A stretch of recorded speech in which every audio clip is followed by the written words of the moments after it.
The cost of my life, as decreed by my own father, was finalized at 2 sturdy horses, a wagon-load of flour, and a pouch of American silver dollars. He didn't say it to me, of course.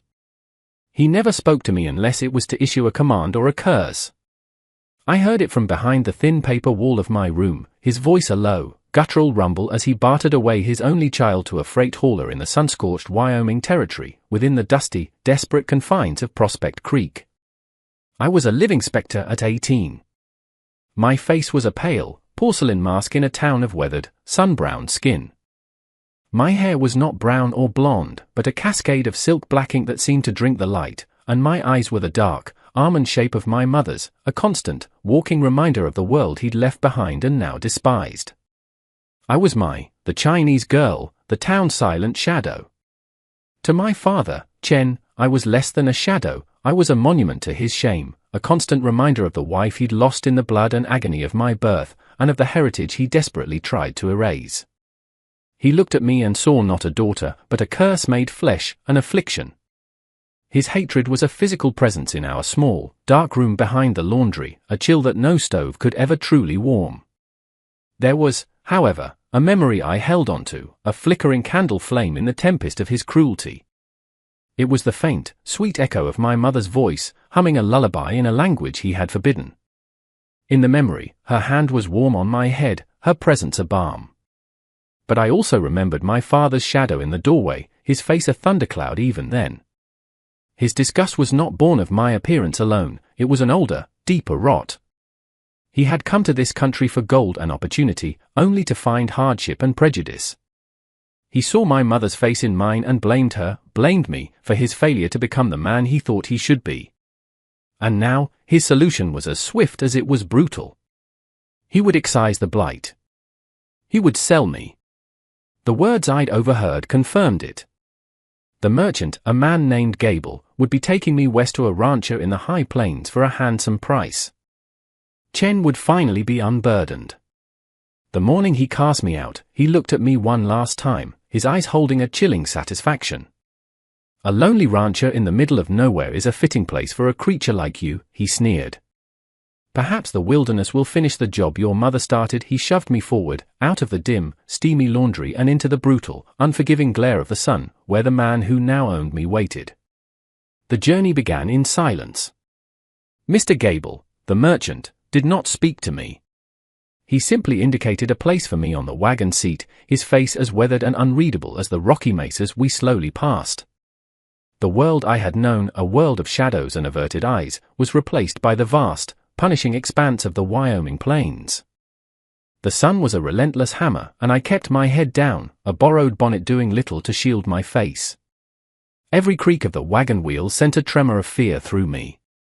My father's words echoed in my mind, painting a horrifying picture of the brute I was being delivered to. I was a lamb being led to a slaughter I could not comprehend, and my fear was a cold, hard stone in my belly. For 2 days, we traveled like this, a silent pair adrift in a sea of dust and shimmering heat. Mr. Gable was not unkind, but he was not kind either. He was a businessman who had concluded his transaction and was now simply delivering the goods. I was cargo. Less than human, more than livestock, but cargo all the same. I huddled into myself, trying to become as small and unnoticeable as possible. On the second night, we made camp in the shelter of a rock formation. Mr. Gable built a small fire, and for the first time, he truly looked at me. His eyes, accustomed to judging the value of things, seemed to be taking a different kind of measure. "You're bound for the Blackwood Ranch," he said, his voice raspy from the dust. I flinched, clutching the tin cup he'd given me so tightly my knuckles ached. He saw it and let out a slow sigh, poking the fire with a stick. "The man you're to marry, his name is Arthur. A good man, respected. His wife, she died giving birth 2 winters ago. The child, too. He's mourned her deeply." My mind reeled. A widower. This was a person, a man with a history, a loss. It was a detail too specific for the faceless monster of my father's tales. Mr. Gable looked away from the fire and back to me, his expression serious. "He knows what you look like, girl. The stories travel. He saw you in town once, a few months back. He sent a letter to my post, asking about the quiet Chinese girl at the laundry. I stared at him, my breath caught in my throat. This wasn't a random purchase. It was a specific request. He knows. I whispered, the words barely audible. Mr. Gable nodded. He does. And you need to understand something. Where you come from, they see a foreigner, a curiosity, a burden. He leaned forward slightly, the firelight catching the sharp planes of his face. Arthur, he doesn't see that. He saw you that day, standing in the shadows, and he said it was like seeing a porcelain doll, something precious and unbroken in a world of dirt and noise. He doesn't believe he bought a servant, He believes he's being sent an angel. The word struck me with the force of a physical blow. An angel. The concept was so alien, so utterly contrary to the 18 years of my existence, that I couldn't process it. All my life, I had been a blemish, a stain, a thing of shame to be hidden away. To think that the very features that marked me as an outcast could be seen as a sign of grace was like being told the sun rose in the west. It shattered the cold certainty of my own worthlessness. I didn't sleep that night. I sat wrapped in my blanket, watching the embers of the fire die, and for the first time, the stone of fear in my belly began to dissolve, replaced by something far more terrifying and fragile, a flicker of hope. The final day of our journey, we climbed into rolling foothills. The air grew cooler, cleaner, and the world came alive with hardy pines and green meadows. As we rounded a final sharp bend, a valley opened up below us, so lush and green it seemed impossible, a secret world cradled by the harsh, stony arms of the mountains. A clear river snaked through its center, and in the heart of that impossible green, I saw the buildings of a sprawling ranch and the thin, gentle plumes of smoke rising from its chimneys. As the wagon rolled into the valley, the world transformed. This was no grim, fearsome outpost. It was a place of order and life. The air smelled of wood smoke, horses, and the sweet scent of hay. Ranch hands paused their work to stare at our approach, their curiosity open and unashamed. It was a community, interconnected and pulsing with a serene energy that stood in stark contrast to the brittle, angry silence of my father's house. I felt impossibly foreign, impossibly fragile, a single dark orchid in a field of sunflowers. Every eye was on me, and I braced myself for the familiar sting of revulsion, but it never came. Mr. Gable brought the wagon to a halt before the main house, a sturdy log structure with a wide, welcoming porch. A man came out of the house and walked toward us. He was tall, with a lean, powerful build that spoke of a life of hard work. He wore simple denim trousers and a homespun shirt, his skin tanned by the sun. His dark hair was peppered with grey at the temples, and his face was handsome, carved with lines of both strength and a quiet, settled sorrow. But it was his eyes that held me captive. They were a clear, startling blue, and they held an intelligence that was as sharp as it was ancient. Mr. Gable dismounted, speaking to him in a low voice. The tall man listened patiently, his gaze never leaving me. This was Arthur. He had to be. When the merchant finished, Arthur took a slow step forward. I flinched, my body instinctively coiling, preparing for a harsh word or a rough hand. But he stopped a respectful distance away. He looked at me, truly looked, as if he were seeing a sunrise for the first time. And in the depths of his eyes, I saw not disgust, not anger, not even pity. I saw wonder. Then he spoke, his voice a low baritone, not directed at Mr. Gable, but straight to my soul. "Welcome home," he said. The words were simple, yet they carried a weight of acceptance that buckled my knees. He saw the terror in my stillness, the way I held myself braced for an impact that wasn't coming. A flicker of understanding crossed his face. He turned and gestured for me to follow, leading me into the house. It was clean and cool inside, smelling of beeswax and wood smoke. He led me to a small, private room with a simple bed, a clean wash basin, and a window that looked out onto a garden of wildflowers. "This will be your room," he said, his English slow and careful. "You may rest. No one will trouble you." He looked at me, his gaze steady, then simply nodded once, turned, and left me standing in the doorway of what he had just declared my own. For 3 days, my world was that room. A woman, not much older than I, with a kind, open face and warm brown eyes, brought me my meals. She introduced herself as Martha, Arthur's sister-in-law, who kept house for him. She had a young son, a boy of about 5, who had been plagued by a deep, chesty cough that rattled his small frame. One afternoon, as the boy fell into another coughing fit, a memory surfaced, sharp and clear: my mother, crushing dried loquat leaves and mixing them with honey to make a soothing syrup for my own childhood coughs. The knowledge was there, a dormant seed planted long ago. To act on it felt like a terrifying risk. In Prospect Creek, such knowledge would have been called witchcraft. But then I looked at Martha's worried face, and a new feeling warred with the old fear, the desire to help, to give something back for the kindness I had been shown. That evening, using herbs from the garden and a bit of honey from the kitchen, I prepared the syrup. My heart pounding, I approached Martha and held out the small cup. I pointed to her son, then to my own chest, and made the motion of a deep, clear breath. Martha looked from the strange, dark concoction to my face. She saw the fear in my eyes, but she must have seen the earnestness, too. She took a leap of faith. She took the syrup and gave a spoonful to her son. The next morning, Martha came to my door. Her son was with her, breathing easily, the racking cough nearly silenced. He looked up at me and gave me a shy, gap-toothed smile. Martha's eyes shone with a gratitude so profound it left me speechless. She took my hands in hers and squeezed them, speaking soft words that I did not need to understand to feel their meaning. The news spread. The ranch hands began to see me differently. I was not just the strange Chinese girl Arthur had bought, I was the woman whose hands knew the secrets of the plants. I was the healer. Several weeks passed. My quiet life settled into a gentle rhythm. Arthur began to teach me more English, and I, in turn, taught him the names of the herbs in my mother's tongue. Our lessons were threads of connection, weaving our two worlds together. One evening, as twilight bled purple and orange across the sky, he asked me to walk with him. He led me to a small, hidden cove where a creek pooled deep and still, reflecting the stardusted sky. My wife, Sarah, he began, the name spoken with a soft reverence. She loved this place. She had a gift for making things grow.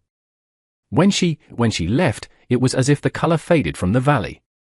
For 2 years, my heart has been a barren field. He paused, his honesty a raw, vulnerable thing. He took a breath and looked directly at me, his gaze so intense it felt as if he were seeing into my very soul. Then I saw you. They spoke of you in town like you were a stray, something to be pitied or scorned. But I didn't see a stray, I saw a flower growing in the cracks of a stone. I saw a spirit that endured the harshest sun and refused to wither. I knew then that a spirit like that would understand how to bring life back to a barren field. His words undid me. All my life, my story had been one of shame. He had taken that same story, that same pain, and reframed it as a testament to my strength. 'Tis I hadn't even known were there pricked my eyes. No one has ever seen strength in me, I whispered, my voice trembling. My father, he told me my existence was a curse. Arthur reached out and gently, tentatively, laid his hand over mine. It was the first time he had touched me. The contact was not one of ownership, but of pure, grounding connection. A man who looks at a rose and complains about its thorns, he said, his voice thick with emotion, is not seeing the flower. He is seeing the blindness in his own soul. Your father was blind with those words. He did not just comfort me, he freed me. He took the burden of my father's shame and exposed it for what it was, a failing not in me, but in him. The weeks that followed were like a slow, beautiful sunrise. The space between Arthur and me closed, filled with shared moments. One evening, he led me once again to our quiet cove. From a pocket, he took a small, carved wooden box. Inside, on a bed of velvet, lay a simple silver locket. He said, his voice low and steady. When you came to this valley, you were a seed planted in hope. I have watched you grow, sinking your roots into our earth. You have healed the broken ground of my own heart. I no longer wish to watch you from across the hall. I wish to share my home with you. Be my wife, be the heart that beats beside mine. Tears streamed freely down my face, but they were not tears of sorrow. They were a cleansing rain. I was sold into this life, Arthur, I said, my voice thick but strong. I was sent here as a piece of property. But now, I reached out and gently touched his face. I choose it. Freely, and with all of my heart. I choose you. Our wedding was a simple affair at the courthouse in the next town, with Martha and an old ranch hand as our witnesses. But it was more sacred than any grand ceremony. As we stood before the justice, I looked at the kind, earnest man beside me, the man who had seen a flower where everyone else had seen a weed. The lonely girl from Prospect Creek was gone. I was my Blackwood. I was home. Our peace was shattered on a bright afternoon in late autumn. A rider galloped into the ranch yard, his horse lathered in sweat. He ran straight for Arthur, speaking in urgent, low tones. I watched from the porch, a cold knot of dread tightening in my stomach. Arthur's face hardened, his posture shifting from peaceful husband to resolute landowner. He strode toward me, his expression grim. The sheriff is on his way up from town, he said. He's not alone. He has a guide, a Chinese man who says his daughter was kidnapped. The world went cold. Chen. My father. He had come. The old terror surged through me, the instinct to run, to hide. But then I felt Arthur's hand on my shoulder, firm and grounding. I looked up into his face and saw no fear, only a calm, unshakable resolve. I looked past him and saw Martha in the doorway, her expression one of fierce, protective anger. The ranch hands were gathering, their loyalty written on their faces. They were my family. The strength they gave me rose up to meet the terror and beat it back. I will not hide from him, Arthur, I said, my voice clear and steady. I am not that frightened girl anymore. I am your wife. We stood on the porch and waited. Soon, 2 riders emerged from the tree line, the town sheriff and, beside him, my father.